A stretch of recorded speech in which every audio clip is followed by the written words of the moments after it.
À l'école, depuis 10 ans environ, nous, élèves de 4e, étudions la langue française hebdomadairement. Utilisons cette langue quotidiennement, mais il est temps d'examiner de près la place qu'a occupée la langue française au passé et qu'elle occupe actuellement dans notre école.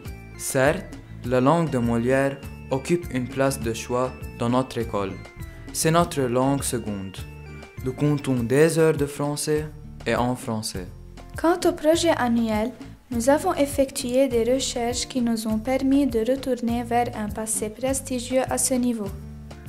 Mais avant tout, savez-vous que notre partenariat avec l'IF date depuis 1994? Savez-vous qu'entre 1994 et 2002, nos enseignants de français ont participé à des compétitions avec TV5? Chaque année, nous avons des projets devenus des traditions comme le Tour du monde en 80 contes, l'enfant conteur, jeu reporter du patrimoine, jeune critique littéraire, slamou en français et SMS en français.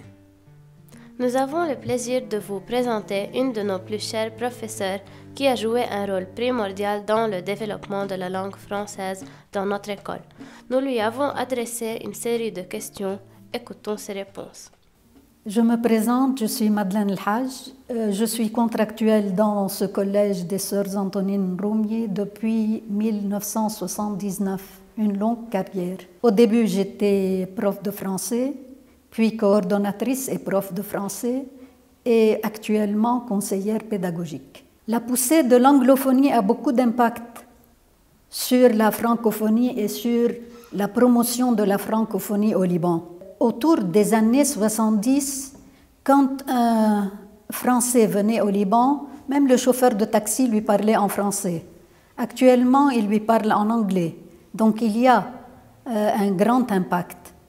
Ce que la francophonie m'a donné, elle m'a beaucoup donné. Elle m'a développé sur le plan intellectuel, littéraire, culturel, à travers des formations que j'ai reçues, beaucoup de formations, innombrables, à l'Institut français. Ce que j'ai donné à la francophonie, j'ai collaboré à la réforme des programmes en 1999 jusqu'en 2002 et même à la rédaction des livres des nouveaux programmes avec le CRDP. Et je travaille au collège, donc j'ai communiqué à beaucoup de générations le goût du français, l'amour de la langue française. Maintenant, je travaille sur l'homologation et l'extension de l'homologation au collège. Aux élèves d'aujourd'hui, déprimés par tant de crises et accros aux jeux vidéo, je leur dis de se remettre plutôt à la lecture, de se remettre plutôt au travail dans les livres et sur les livres, dans toutes les matières, dans toutes les disciplines, et surtout dans une école francophone qui va leur donner un atout sans pareil, l'atout du plurilinguisme qui va les aider dans leur métier futur et dans leur vie d'avenir. Et maintenant, la fin de notre vidéo sera consacrée à notre chef d'établissement, Sœur Bassim Al-Khouri.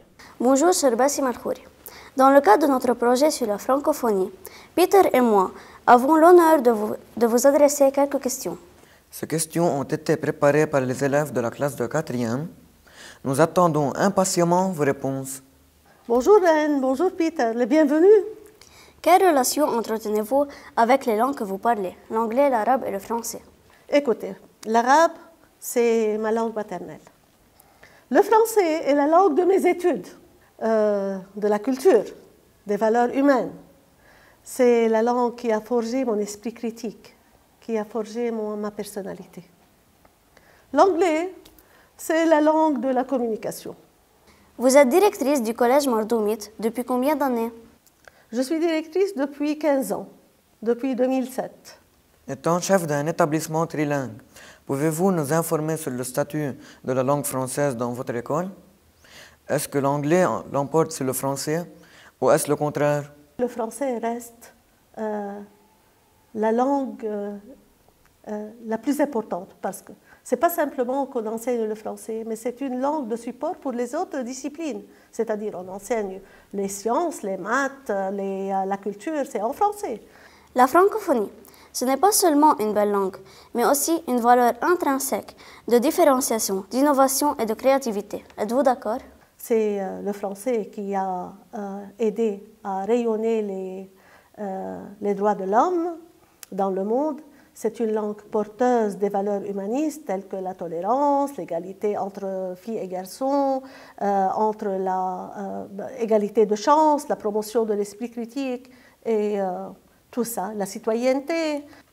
Comment transmettez-vous ces valeurs à vos élèves? C'est pour transmettre ces valeurs, justement, que notre école est devenue une école homologuée depuis 2018.